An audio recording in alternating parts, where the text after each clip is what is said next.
오늘 말씀은 아담과 하와가 자녀를 낳은 부분을, 특별히 아들 둘을 낳은 부분을 특별히 강조해서 우리에게 기록하고 있습니다. 또한 그 아들들이 드린 예배에 대해서 또한 오늘 우리에게 말씀하고 있습니다.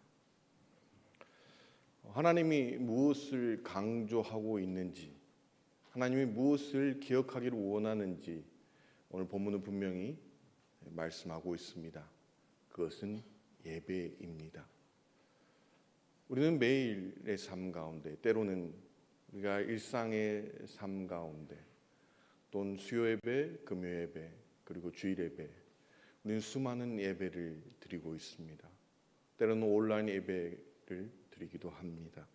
그 예배 가운데 하나님이 강조하신 그 예배가 어떤 의미인지 오늘 우리가 깊이 생각하는 시간이 되었으면 좋겠습니다. 오늘 하와는 아들의 이름을 짓습니다. 여호와로 말미암아 내가 아들을 얻었다라는 것을 고백하고 있습니다. 그래서 가인이라는 말을 하고 있습니다. 그 말 가운데는 하나님과의 관계가 회복되었다는 어떤 긍정의 의미도 있지만 회복되기를 원하는 그런 간절한 소망도 들어가 있습니다. 그리고 또한 생명이 하나님께로부터 왔다는 고백이기도 합니다. 임신하는 고통을 크게 더하였기 때문에 하와는 고통 가운데 생명을 얻었습니다. 그렇기 때문에 그 하와에게는 그것이 큰 기쁨이 되었습니다. 그리고 그 기쁨이 가인의 이름 가운데 등장하고 있습니다. 그런데 오늘 가인의 바로 동생의 이름이 정반대의 상황을 우리에게 말씀하고 있습니다. 그의 이름은 아벨입니다. 아벨의 뜻은 안개, 덧없음, 허무라는 뜻을 가지고 있습니다. 우리가 정말 알기 쉬운 것은 전도서에서 헛되고 헛되도라라고 말했던 그 헛되다가 아벨의 뜻입니다. 분명 기쁨을 표현했고 그리고 어떤 회복을 소망했던 그 가인의 이름 바로 후에 나오는 그 동생의 이름이 아벨, 헛되다는 의미는 과연 우리에게 어떤 의미를 가지고 있을까요? 아벨의 삶의 시작도 되지 전이었기 때문에 그 이름의 평가는 아담과 하와 그리고 가인의 삶을 보면서 그들이 느꼈던 고백일지 모르겠습니다. 아담의 삶을 보면서도 허물을 느꼈고 하와의 삶을 보면서도 허물을 느꼈고 또한 가인의 모습을 보면서도 허물을 느꼈습니다. 그리고 그 아들을 아벨이라고 지었습니다. 그걸 통해 가인과 그리고 아담과 하와의 가운데 죄의 본성이 얼마나 무섭고 얼마나 집요한지를 우리는 한번 보아야 할 것입니다. 가인은 커서 농사 짓는 사람이 되었습니다. 왜냐하면 농사가 유일한 주식이었기 때문입니다. 그렇게 가인은 농사 짓는 사람이 되었습니다. 그런데 아벨의 직업이 독특합니다. 양치는 자입니다. 가인이 농사 짓는 사람이라는 것은 우리가 익히 알 수 있습니다. 왜냐하면 주식이 농사였기 때문에, 주식이 농사로 인해서 얻어지는 거기 때문에 가인이 하는 일은 분명 이해가 됩니다. 그런데 아벨의 양치는 목자라는 것은 우리가 참 이해하기 쉬운 부분이 아닙니다. 왜냐하면 그 당시는 동물을 먹지 않았습니다. 그러니까 식용의 목적으로 양을 기르지 않았다는 것입니다.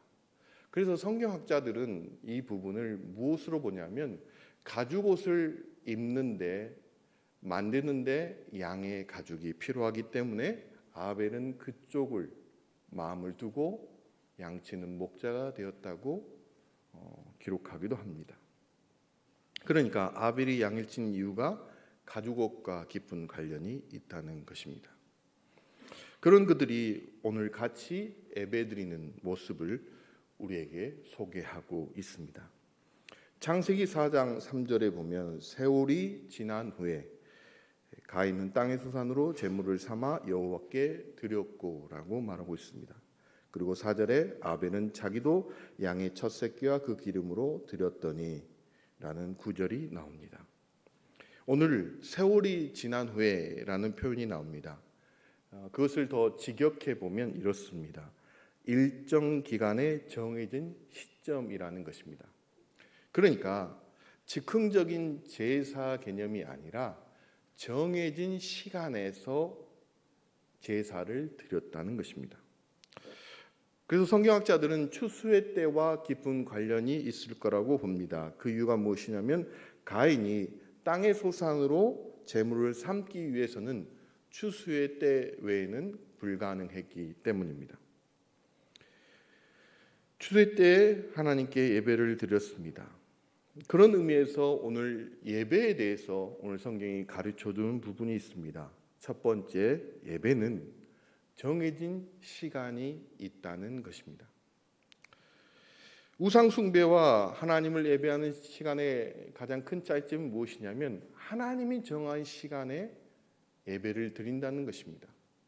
우상을 섬기는 것은 자신들이 원하는 시간에 자신들이 필요한 것을 할 때 우상을 섬깁니다.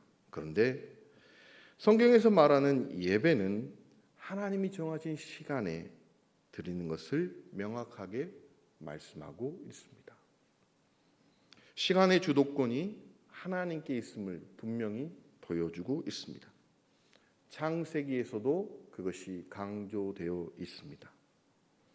그러기에 정한 시간이 되었기에 그 둘이 같은 장소에서 예배 드릴 수 있는 것입니다. 사랑하는 성도 여러분, 농사 짓는 사람과 양을 치는 사람의 삶의 패턴과 그리고 그들이 사는 거리는 서로 멀리 떨어져 있습니다. 그런데 그들이 같이 모였다는 것은 정해진 시간 속에 그들이 모였다는 것입니다. 이걸 통해 두 번째 우리가 알 수 있는 것은 무엇이냐면 예배는 정해진 장소가 있다는 것입니다. 하나님이 분명 그들에게 정해진 장소에서 예배드리게 하셨습니다. 그러니까 가인이 선택한 것도 아니고 아벨이 선택한 장소도 아닌 하나님이 그들에게 명하신 장소에서 그들이 예배를 드렸다는 것을 알 수 있습니다.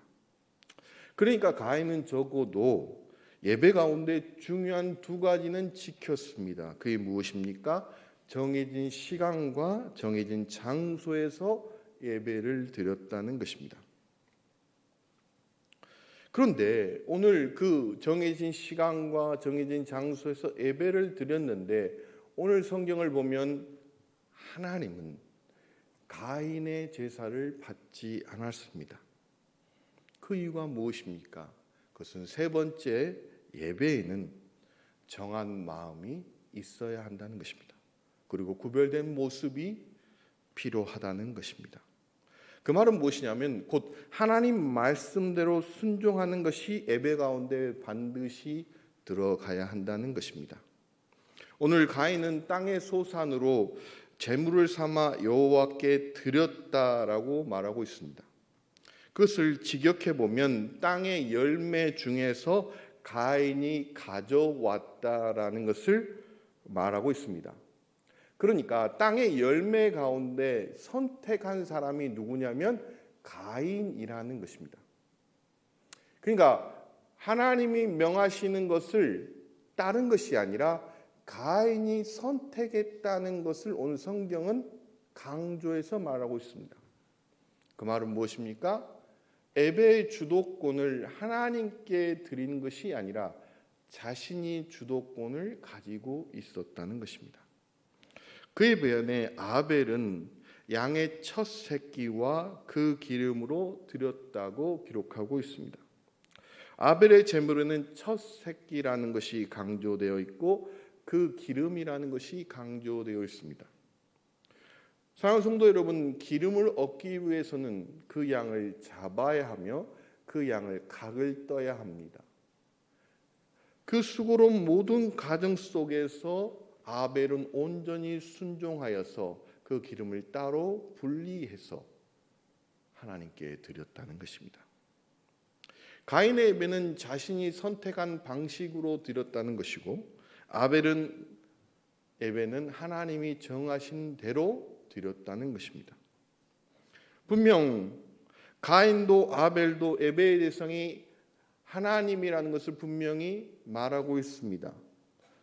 3절에 이렇게 말합니다. 세월이 지난 후에 가인은 땅의 소산으로 제물을 삼아 여호와께 드렸고, 분명 대상은 둘 다 여호와 하나님께 드렸습니다. 그런데 가인의 예배에는 빠진 것이 있습니다. 하나님의 주도권이 빠졌습니다. 그 주도권이 빠진 그곳에 자신의 주도권을 넣었습니다. 그래서 하나님이 그 가인과 그 제물을 받지 않았습니다. 어쩌면 가인의 예배는 겉으로 드러나지 않습니다. 어쩌면 우리도 이 자리에 겉으로는 드러나 있지 않습니다. 정해진 시간, 정해진 장소에 우리가 예배를 드리고 있습니다. 그리고 겉으로는 드러나지 않습니다. 그런데 하나님은 분명하게 아십니다. 하나님께 주도권을 드리는 예배를 드리고 있는지, 내 주도권을 여전히 드리고 있는지 하나님은 아십니다. 그러기에 가인의 제사는 받지 않으셨습니다. 그리고 그것에 대해서 하나님은 가인의 제사가 선하지 않다고 말하고 있습니다. 가인이 분냄에 대해서 선하지 않다고 말씀하셨지만 분명히 말씀하신 것은 가인의 제사가 선하지 않다는 것입니다. 그 말은 무엇입니까? 하나님 보시기에 좋지 않았다는 것입니다. 하나님 보시기에 좋은 것은 하나님이 말씀하신 대로, 하나님께 순종하는 대로 그 모습 그대로 드리는 예배입니다. 오늘 우리는 수많은 예배를 드립니다. 새벽 기도회, 수요 예배, 주일 예배. 그 예배 가운데 하나님은 우리에게 물으십니다. 하나님께 주도권을 드리는 예배를 드리냐? 하나님 보시기에 선한 예배를 드리냐? 우리에게 물으십니다. 사랑하는 성도 여러분, 사무엘이 이새의 집에서 제사를 드릴 때가 있었습니다. 그때 사무엘이 이런 말을 합니다. 사무엘상 16장 6절에 이런 말을 합니다. 그들이 오매 사무엘이 엘리압을 보고 마음에 이르기를 여호와의 기름 부으실 자가 과연 주님 앞에 있도다 하였더니, 얼마나 사무엘이 감격했을지 한번 생각해 보십시오. 주님 앞에 있도다. 겉으로 드러나는 그 엘리압의 모습이 하나님께 예배하는 것처럼 보였는지도 모르겠습니다. 그런데 그 사무엘의 감탄에 여호와 하나님은 사무엘상 16장 7절로 우리에게 말씀하고 있습니다. 여호와께서 사무엘에게 이르시되 그의 용모와 키를 보지 말라. 내가 이미 그를 보렸노라. 내가 보는 것은 사람과 같지 아니하니 사람은 외모를 보거니와 나 여호와는 중심을 보느니라 하시더니라. 사랑하는 성도 여러분, 하나님은 사람의 중심을 보십니다. 가인과 아벨의 예배 가운데 가인의 중심을 보셨던 것처럼 여전히 우리 가운데도 하나님은 우리의 중심을 보실 것입니다. 우리의 중심은 누구를 향해 있으십니까? 가인도 정해진 시간과 정해진 장소에서 예배를 드렸습니다. 저는 오늘 설교를 준비하면서 제 마음적으로 괴로운 적이 많았습니다. 그 이유는 뭐냐면 내 예배가 가인의 제사와 너무나 닮아 있다는 것을 느꼈기 때문입니다. 어쩌면 정해진 시간과 정해진 장소에 너무나 익숙해져 있는 제 모습을 보았기 때문입니다. 성도님들은 어떻습니까?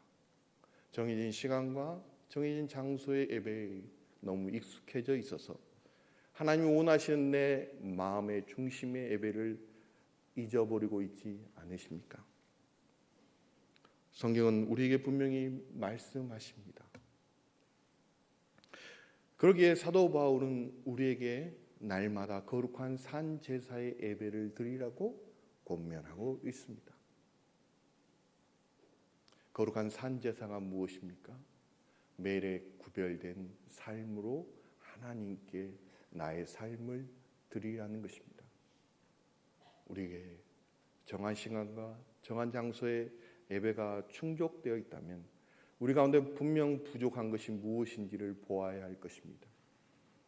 그러기에 우리는 요한복음 4장 24절의 말씀을 다시 한번 우리는 깊이 새겨야 할 것입니다. 하나님은 영이시니 예배하는 자가 영과 진리로 예배할지니라. 우리가 매 예배 순간마다 외치는 그 말씀, 예배하는 자는 영과 진리로 예배해야 합니다. 우리의 중심이 하나님을 향하고 우리의 마음이 영과 진리로 예배하는 그 은혜가 우리 북문의 모든 성도님께 임하기를 간절히 바라겠습니다. 기도하시겠습니다. 감사하신 하나님, 우리가 예배하게 하심이 얼마나 큰 은혜임을 우리가 깨닫게 하여 주시옵소서. 하나님의 그 큰 용서하심이 없다면 우리가 예배의 자리로 갈 수 없습니다. 그러기에 하나님을 두려워하는 마음으로 예배에 참여하게 하여 주시고, 하나님께 감사하는 마음으로 예배에 참여하게 하여 주시고, 나의 삶을 드리는 마음으로 예배에 참여하게 하여 주시고, 내 영혼이 겸손히 주님 앞에 나아가는 마음으로 예배하게 하여 주시옵소서. 몸이 건조한 예배가 아닌 삶의 날마다의 감사 예배가 우리 모두에게 회복되게 하여 주시옵소서. 오직 하나님을 바라며 승리하는 매일의 삶이 되게 하여 주시옵소서. 감사하신 예수님 이름으로 기도드리옵나이다. 아멘.